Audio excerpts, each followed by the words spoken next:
So, today, I was thinking I was going to do a Superman and Lois review, but silly me, I didn't realize that it's on break until next week. So I came up with the next best idea, and an idea that I thought actually wasn't so bad.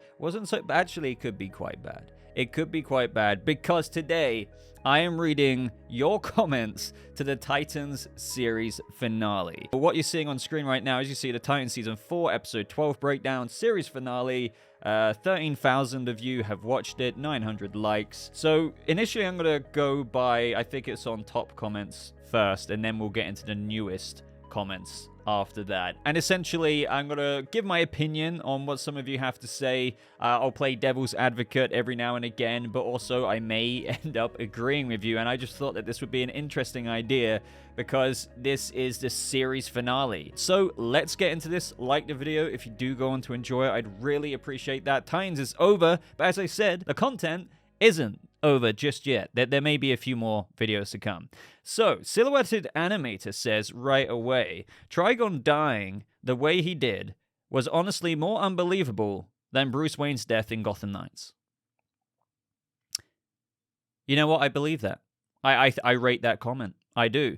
Now, if you didn't know already, in Gotham Knights, the world's greatest detective, Batman, because they can't really use Batman, as with a lot of these shows, in Batwoman, they just kind of had Batman go AWOL after killing the Joker, according to Luke Fox, I believe. Now, in Gotham Knights, the CW show, he basically somebody got the drop on him. I believe he got shot, and thus he kind of fell out the window and splattered on the floor. Now, Trigon, the reason why I had such a big issue with the way that Trigon went down, and let me reiterate this, I don't have an issue with Brother Blood killing Trigon. I actually don't remotely at all have an issue with that. I think that's a cool idea. I think him drinking the blood from his heart to amp up his power even more is a cool comic book thing to do, even though he wasn't that powerful at the end versus two human vigilantes. But that aside, Trigon is a very powerful DC Comics character. He's meant to be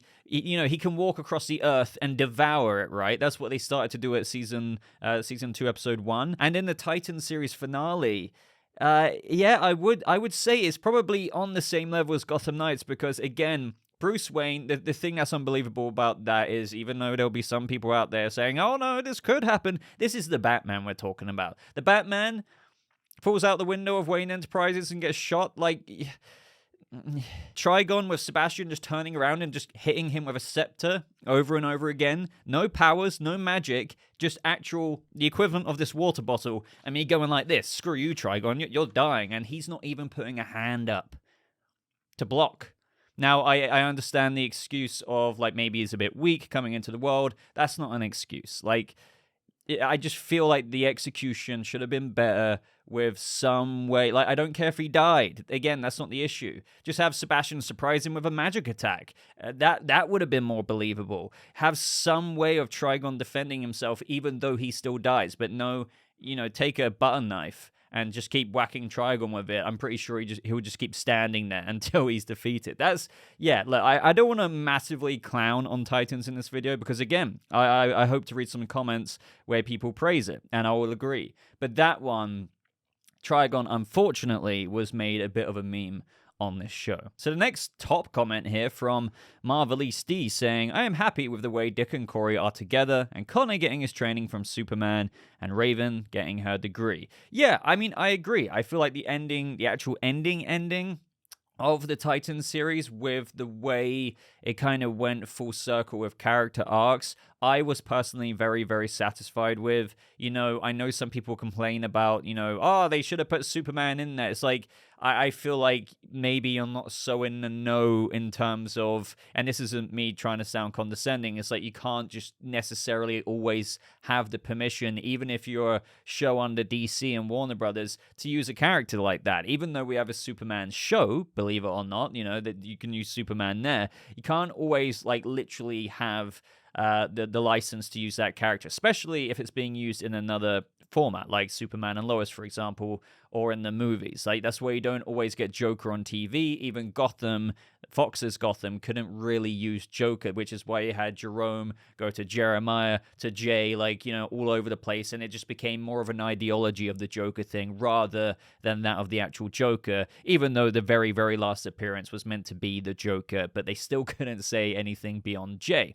Similar thing here. We got a Superman statue, but, I was still, with my, I would say, understanding, very, very happy that we even saw a boot. Because what I look at is the opposite of that would be we don't even see Connor get to learn to fly or have any interaction with Clark/Superman at all. I would take the frickin' boot any day. That was great. I really enjoyed that. Raven getting her degree in Bloodhaven, I was a big fan of that. I understand it. Again, this kind of ending with the Titans wasn't a permanent goodbye. It was more of a see you later. They're living their lives a little bit, so to speak. And then you can easily imagine them in your headcanon pairing up again in the future. Or even, whilst Raven's getting her degree, she might need to come in temporarily to deal with another threat. Do you know what I mean? It's satisfying, but you still have a little bit of a direction for these characters.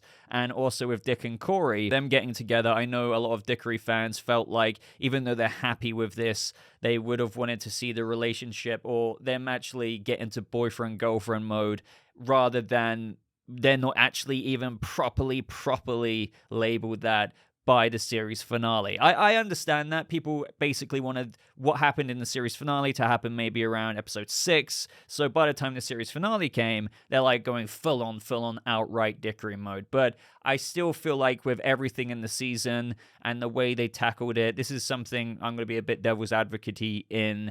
They had a lot to deal with. They realize more than ever that they have feelings for each other, but you can't necessarily be like, hey, do you want to be my girlfriend? And whatnot, when you have the end of the world coming. Trigon potentially, Mother Mayhem, Sebastian, and whatnot. There's the little nuances of feelings there that I still appreciate. And I do feel like it was nicely romantic, that ending scene with them like, hey, we've actually got nothing to do right now. Let's go for a drink. Let's just hold hands, have a good time with each other. And, I get the desire to see a bit more, but I was happy with that. But yeah, I agree with, and it's got 60 upvotes, so I'm glad that was one of the upvoted comments.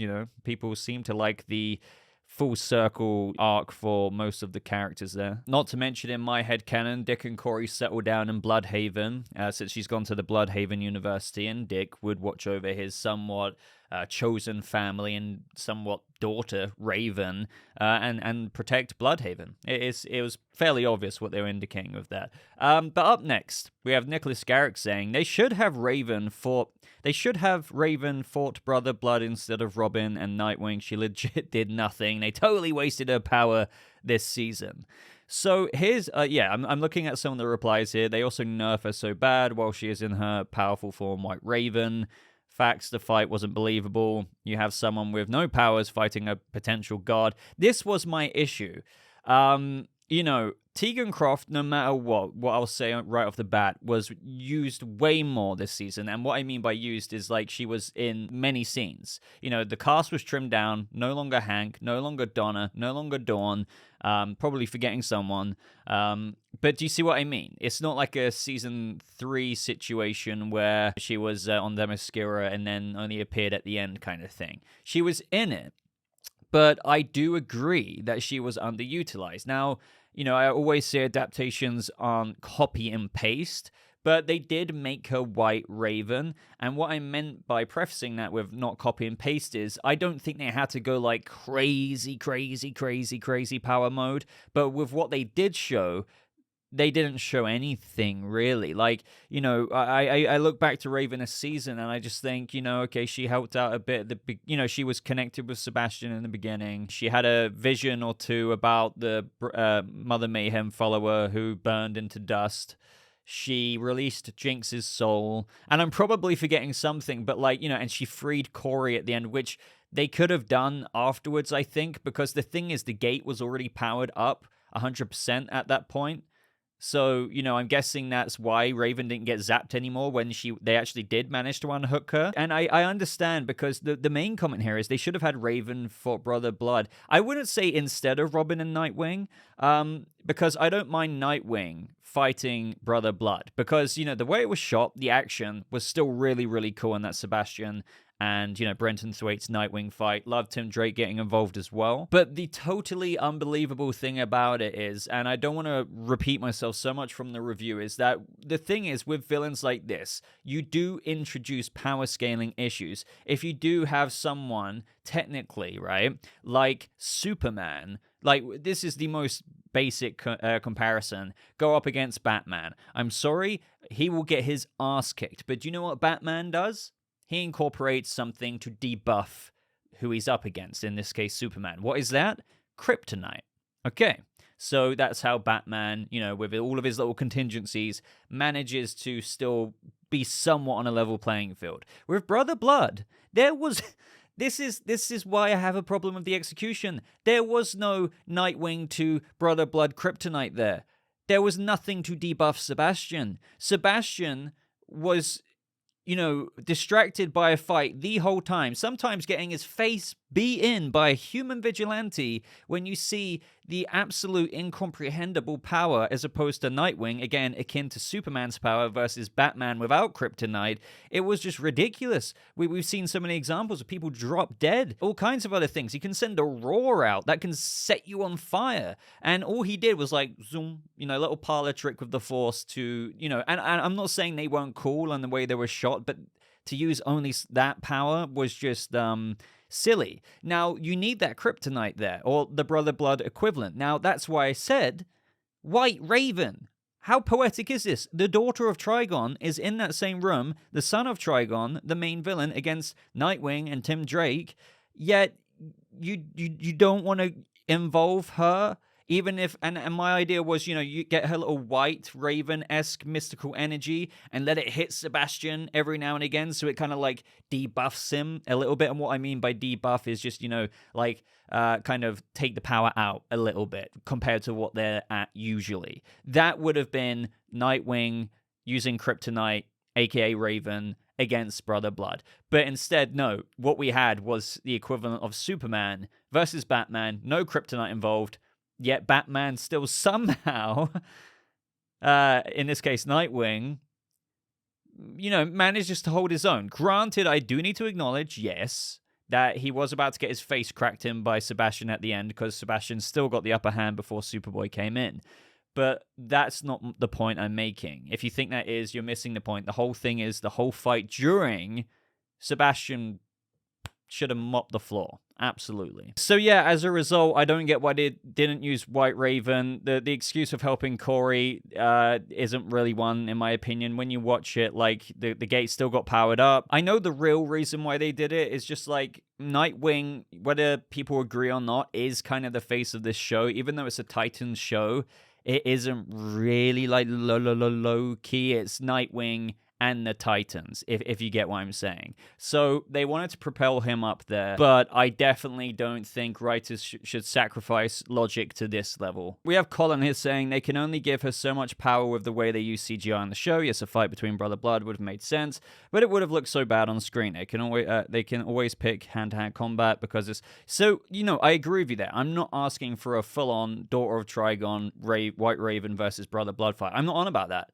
Not at all. Have Nightwing, have Tim Drake do the exact same thing they did in the episode, but implement Raven doing something, like doing this, and then her chakra gem like glows, and then like Brother Blood's like ree, and then like it's just showing him getting depowered whilst we have Tim Drake and Nightwing do their thing. That's what we're asking for, because that makes sense. Christopher Estrada says it's a little sad that we will not see a live action Nightwing for a long time now, because he was always my favorite character, and Brenton Thwaites was a great actor to play him, and he did an amazing job. I agree. I've always enjoyed Brenton Thwaites on this show. I think, ever since Season 1, Episode 1, despite all of the controversy surrounding the whole Batman thing, I've absolutely thought he was a great Robin casting, a great Dick Grayson casting. Now, this isn't me talking about necessarily the directions they took Dick Grayson in this adaptation. I feel like they've done many good things there, and many understandable things. I would even go as far as saying that people don't necessarily say is good. I actually think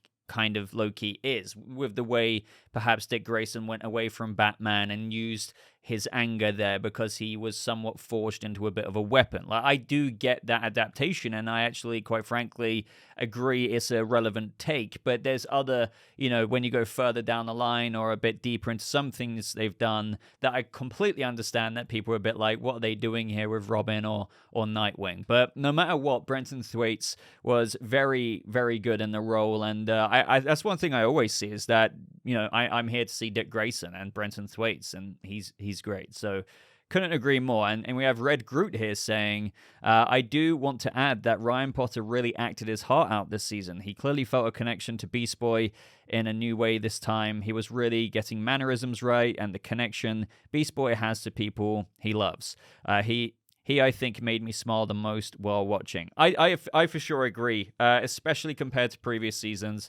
You could tell that Ryan Potter had a fantastic time this season and probably felt like he was, more relevant than he ever has been. And that's true because the character has been made more relevant than it has been on the series before. Like, we got episode 9. Beast Boy finally got the suit right from the get-go.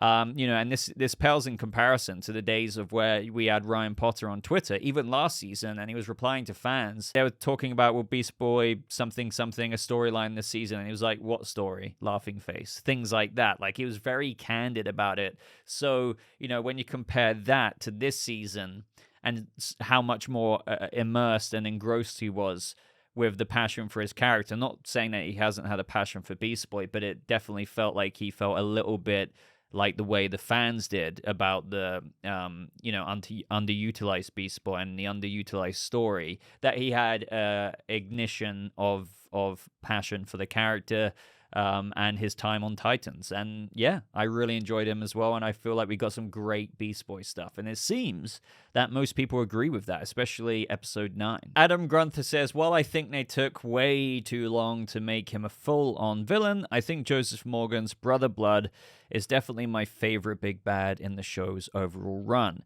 I gotta say, though, I feel really bad for Trigon fans. The show's writers seem to really hate him. Yeah. I can't really disagree with that. I can't. Like, I would love to be a fly on the wall, let's put it that way, with some of the scenes that the writers write for Titans. But Joseph Morgan, in retrospect, I was always a supporter of the slow burn, and I still am for the majority. But I do think, and, first and foremost, I thought Joseph Morgan was great. Like, that's pretty much all I have to say about that, because I would just be repeating the same thing in different ways. He was really good. He always is a great villain, and he brought a lot of humanity from the Sebastian side into the Brother Blood, dark Anakin Skywalker corruption side of things. I always feel like it's a similar Revenge of the Sith journey to Anakin that Brother Blood had. But I will say that all while I enjoyed the slow burn, and I didn't actually mind it for for all of part 1, I do think we should have got the suit earlier, and if we got the suit earlier, that would have meant that he would have become a bit more peak Brother Blood earlier on. That may have introduced its own issues with, again, the power scaling thing. If he was already that kind of ascended and powerful and in the suit mode, then it's like, if you had that earlier, why would you still have episode 9 or 8, 9, 10, 11, and 12 with him not having destroyed the world? Like, how would the Titans have avoided that? Well, to be fair, with the way the fight went down, maybe they could have, because for some reason that they can go up against him like that, and he just doesn't. But without going back into that again, I feel like Joseph Morgan is, in peak activated mode when he's embracing the villainy there. And that would have been really cool to see outside of the final episode. Because if you think about it, we did see it in part 2, especially as we were getting into the Superboy and Joseph Morgan, Sebastian collaboration scenes with the game, and, how he was absorbing people all over the world. But really, we only saw him, like, float up at the end of episode 11. At the end. And then, there you have it. Series finale. Episode 12 picks up in the same scene with, Trigon coming in. So, it is a shame that we didn't get to see more about that. But yeah, Joseph was great, a great villain. Just maybe would have tackled things a little bit differently with the ramp up. Not to say that, again, that I didn't enjoy the slow burn, but keep that slow burn going for like several episodes at the beginning of the season, but then ramp it up a bit more. Maybe Mother Mayhem could have actually died a little bit earlier on. So Nicholas Garrick says, I'm a bit disappointed that we never going to see Roy Harper after the tease we got, but it is what it is. Would have been nice to show what Donna and Dawn are doing now. Yeah, it definitely felt like maybe Roy Harper was maybe going to be utilized in Titans. The fact that they teased it in season 2, and then in season 3 again, with like somehow Roy Harper like somewhat involved in operating Argus with that police station lady. I can't remember her name. But then you had Donna leaving at the end of season 3. I think she indicated that she was going to help out Roy, or like somehow I could just imagine her, being a duo with Roy. That's somewhat what I feel was inferred there. I feel like maybe once upon a time they were working very, very, very, very hard to get Roy Harper in, and maybe that was in the cards, but then it never kind of happened, unfortunately, for one reason or another, which is strange because you had Arrow have Roy Harper, but then not really use him much by the end of it. And it's like we've had no major DC movie project with regards to Green Arrow or Roy Harper.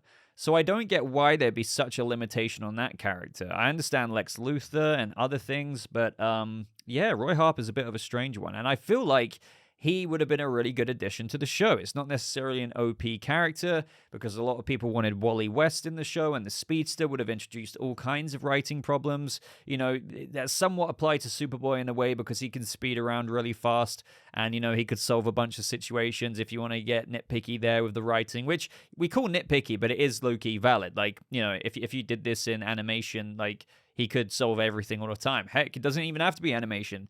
Live action. Imagine a Speedster. As much as I wanted to see that too, my God, how many things could have been solved. But Roy Harper, bow and arrow, like, do you know what I mean? Vigilantes are the most, easy thing to do in terms of when you compare that to bringing in a Speedster. There wouldn't really be nearly as many issues, even though I know they gave a lot of, the drug dependency issues, like to Hank. A lot of people like to say that. I still feel like Roy Harper could have been brought in, and that would have been really cool. So Kevin Alanis here saying, what a ride it's been since season 1. I remember watching your breakdown on season 1, episode 1, and I found your channel through the show. Thanks for all the breakdowns throughout the years. Thank you, man, for watching since... I already said thank you there, as you can see. And we have Todd here saying, that's how I found him too. So did I. I was looking for positive, or at least objective, reviews, and that's how I found Boba. Titans gave me Boba. Damn, that's how I found the channel too. Titans been a crazy ride. Yeah, it is a bit of a nostalgia trip. And again, guys, thanks for watching me for this long with Titans, and I hope you stick around and still enjoy the other DC content that we do here. It is a nostalgia trip, man, because I remember, at San Diego Comic-Con, I believe it was, all the Titans marketing, the posters at the time, the trailer dropping, rushing to do a reaction or a breakdown to the trailer, me feeling a bit like the odd one out because I really liked the look of it. A lot of people were clowning on it, but... I think I've even got a video titled like why what Dick Grayson said or saying F Batman makes sense or something like that. I think without getting into that whole subject, people's perspective of Dick Grayson is that's not so much the attitude or demeanor with the way the character would carry themselves, but I went into how there's many times where in what we've seen before, even in the comics, Dick has given a lot of attitude like that before. And when you do an adaptation and an iteration, I felt like it wasn't as dramatic as what people were saying, even though it is quite blaring. It is, out there saying, fuck Batman, So I still really love the look of it, and it really is wild to me because that was quite a few years ago now, but it doesn't feel like last week or anything, but it does feel like only like a year and a half ago to me. But I suppose that's what happens when you just sit in the room year after year after year of your life. Been a great time covering Titans, for better or for worse with regards to the community feedback, but I've had a great time. Cordelia Fox says, Raven should have enchanted Nightwing's suit or Eskrima sticks or something. That would have been a simple fix to make the fight, but that's true. I think that's very true. Like, I was kind of thinking about it for a minute, just to see if like that would have been maybe a bit of like a maybe it's not as good of an excuse. But no, she is a magic user. You've graduated her to White Raven.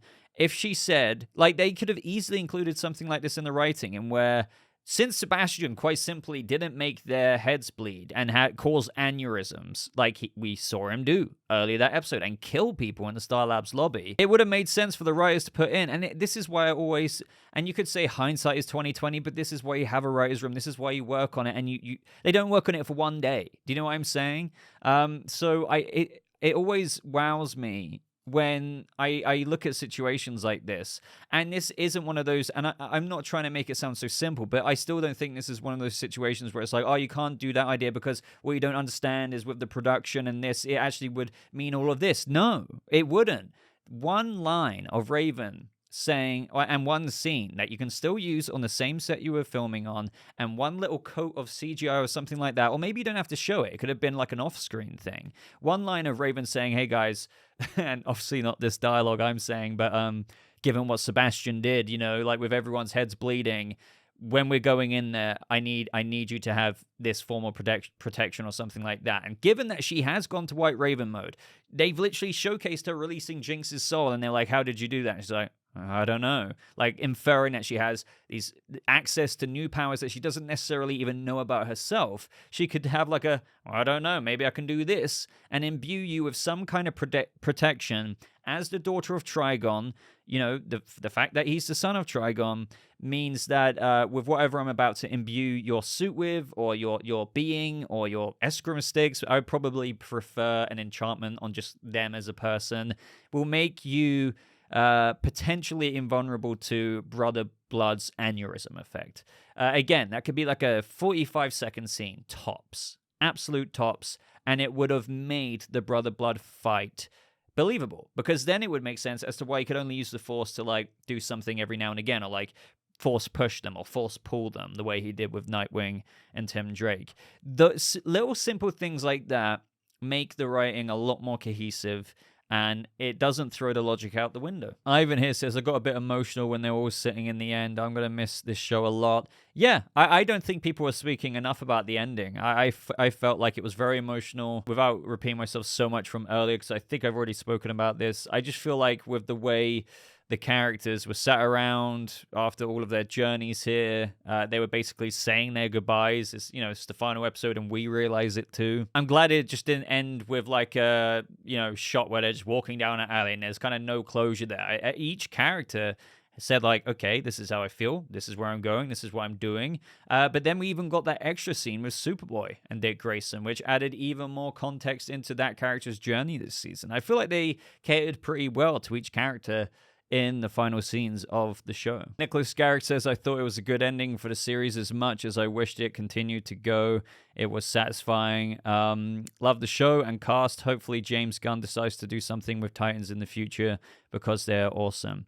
No, I agree. And I'm very, very, very, very, very, very, very, and I could be wrong, but very confident that the Titans will be in the DCU. I think it won't be for a little while, but with regards to Batman, the Brave and the Bold, and how we already know, and it's been described, that Batman, obviously with Damian Wayne coming in, has already trained quite a few Bat family members. The first one having been Dick Grayson. He's probably in Nightwing mode, and I do think, with also James Gunn teasing that he maybe be working on something Deathstroke related, I think that's all in the future. Nightwing banding up the Titans, maybe that's already actually out there by the time we even pick up with Superman Legacy. We might just not see the project for a while, or instead of them already being out there, we could see Nightwing set up the Titans in the first place and Deathstroke be maybe one of the villains. But I could be wrong, but I feel like that is going to happen. But it might not be until like year 4 or year 6 of the 10-year plan for the DCU. Judy 10001 says, Titans was what brought me to this channel. I'm happy to say that I will continue watching long after it is finished. Thank you for all your hard work and dedication. It does not go unnoticed, and I appreciate it. Thank you, Judy. Really appreciate that.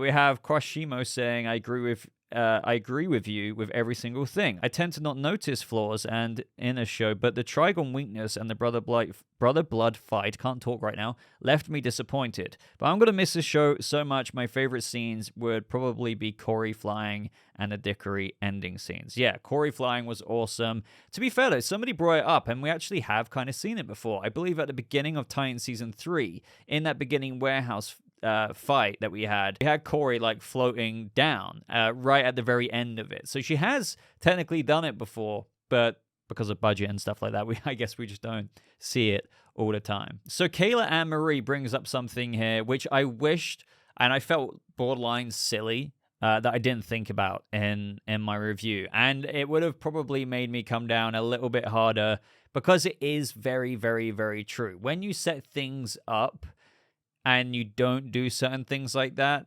it is an inherent kind of critique that is valid. So Kayla says, I agree with everything you said, and then even more. I tried to think how that Christmas flashback would have worked in their timeline. And I don't think it does, by the way. I didn't mention this in my review. I did remember thinking something about it when I watched the screeners, but I kind of just put it off. And I was just like, But then I think I thought maybe after season 2, I don't think there would have really been a time where all of these characters were together for them to have a Christmas. So maybe it was just like a dreamscapey kind of scene. But either way, this isn't the thing I was talking about a minute ago. So, and why God didn't turn into a gorilla to tear the black plugs. How did I not think of that? It makes so much sense. If anything, Beast Boy is meant to be, granted that he's got, as he pointed out in the final scene, he's got a bit more to learn, he's got a bit more to do, but he'll always be here when the Titans need him. But he is competent enough to change into animals, multiple animals. In fact, we saw that happen, like from a gorilla to an eagle to a tiger, all within the span of a corridor fight scene, right? Okay, so this is what you need to bear in mind. When the world is about to end, does play the quiz music. Does Beast Boy A, when the world is about to end, try and pull the plugs out manually with his hands? Even if I want to be generous and toss in the fact that he might have, how sometimes when he hulks out, when he's a bit angry, his skin goes green, so maybe has enhanced strength. He tries it then? Okay. Or B, does he transform into a motherfucking gorilla and use gorilla-level strength to pull out the plugs from the Stargate? No, he just stays in human form and for some reason doesn't use the Beast Boy animal-level strength to pull out the plugs to prevent from ending. You would have thought when the world is ending or about to end that would happen. But the reason, as I always say, is that didn't happen, guys, because it would have ended the episode and the threat there and then. Now, no, that doesn't excuse the writing. The reason being is because when you have situations like that, you need to somehow come up with a way to, make that character, for some reason, A, not be able to use that power in that moment to pull out the little black cords from the Stargate, or maybe incapacitate them. Maybe Brother Blood just like completely wrecks Beast Boy and they're concerned for him. Maybe Raven runs over to him and then gets angry and that's how she then starts debuffing Brother Blood. I don't know. But these are the things you need to take into account. I do want to say you can't always make everything 1000% logically airtight. I do forgive that, not all the time writers are thinking about absolutely everything, but I do feel like there should be someone, like one or two people on the writing team who go through a script and then think, okay, right, and point out maybe the little nitpicks, and then not even the nitpicks, but like the genuine logic issues. They might be like, okay, so if Beast Boy's trying to pull out these plugs, fans are going to be thinking, why isn't he going into gorilla mode?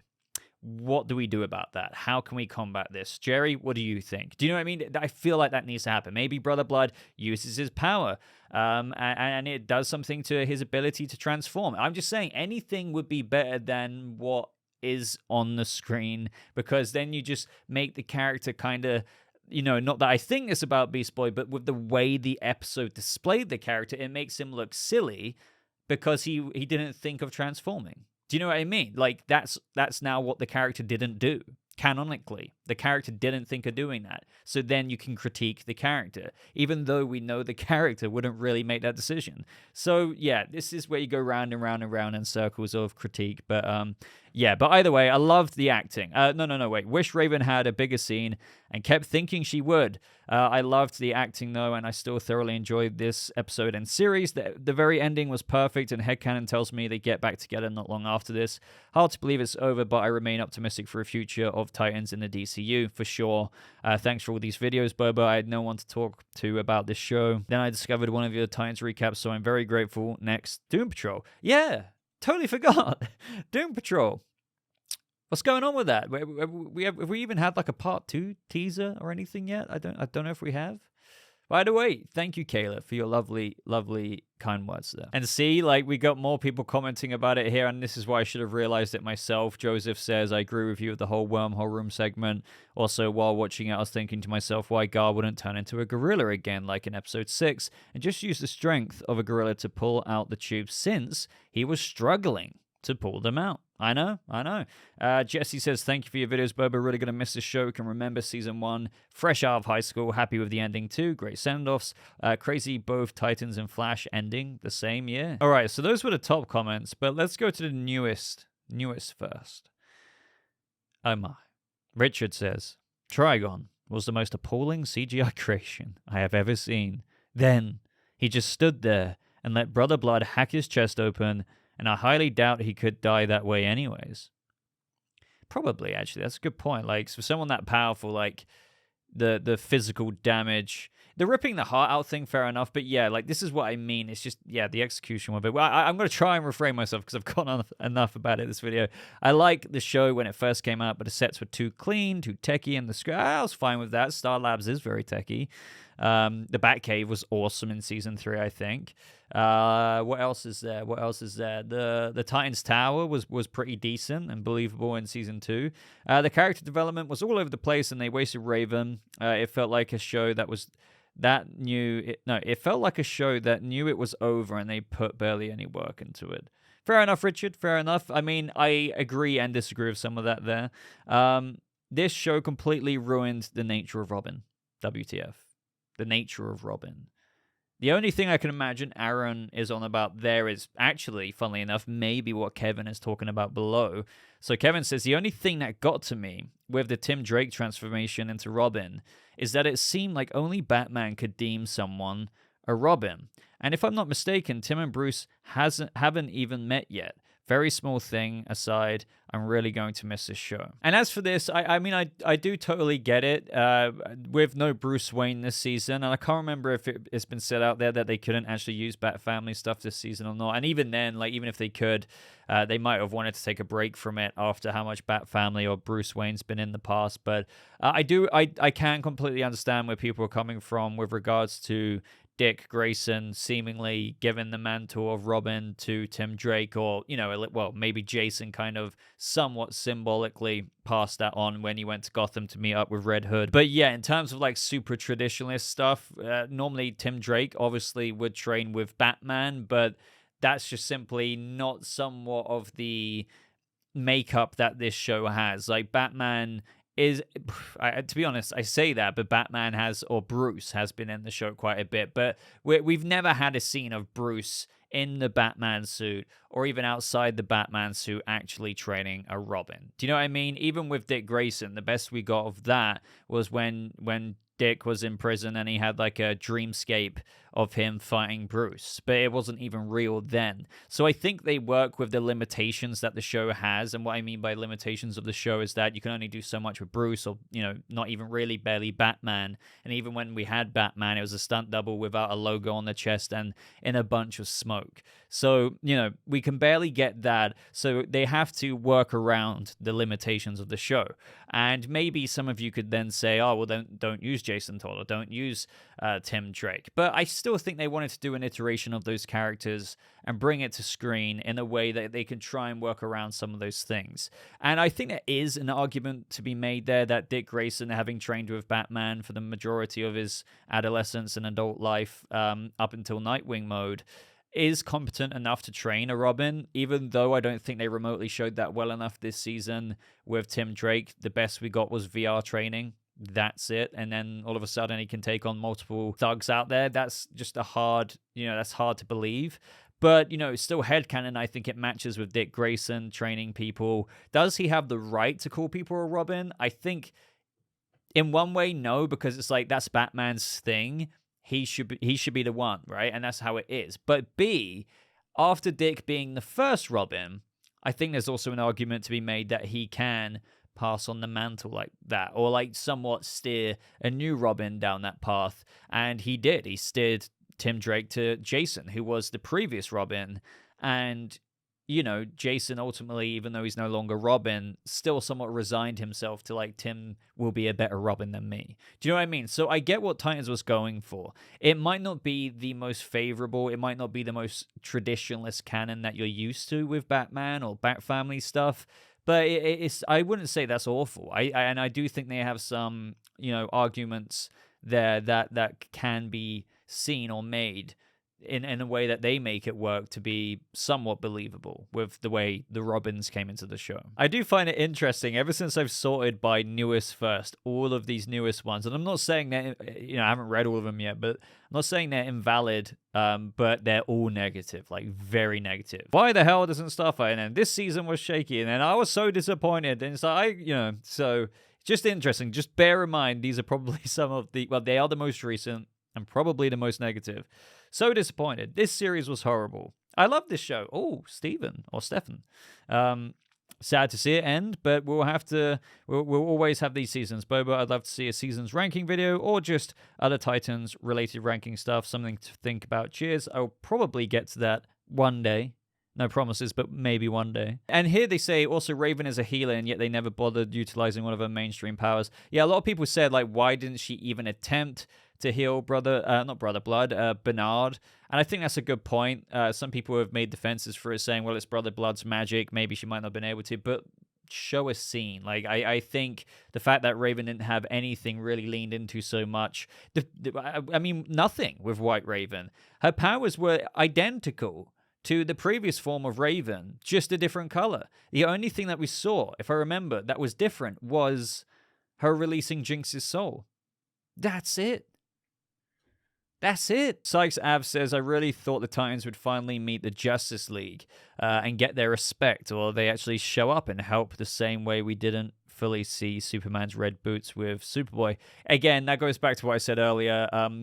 I would never expect that, but maybe not everyone knows this, but because of limitations of the show, licensing and stuff like that, you can't just put us, Justice League, cast Aquaman, Diana, just everyone to be like, hey, Titans, and like have full like wide lens shots of the Justice. It's just not how it works. That would never, like, the best we get is something like Superman's boots, or something better than that.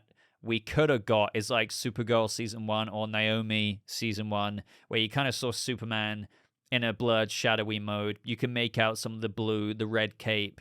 That would have been a bit cooler. It's a shame Titans didn't get a little bit more than the boot, but again, I'm very grateful because ever since season 2, that's the full circle arc I wanted for Connor. Like, totally. Like, the fact that he's met Clark and he gets to spend time with the world's Superman.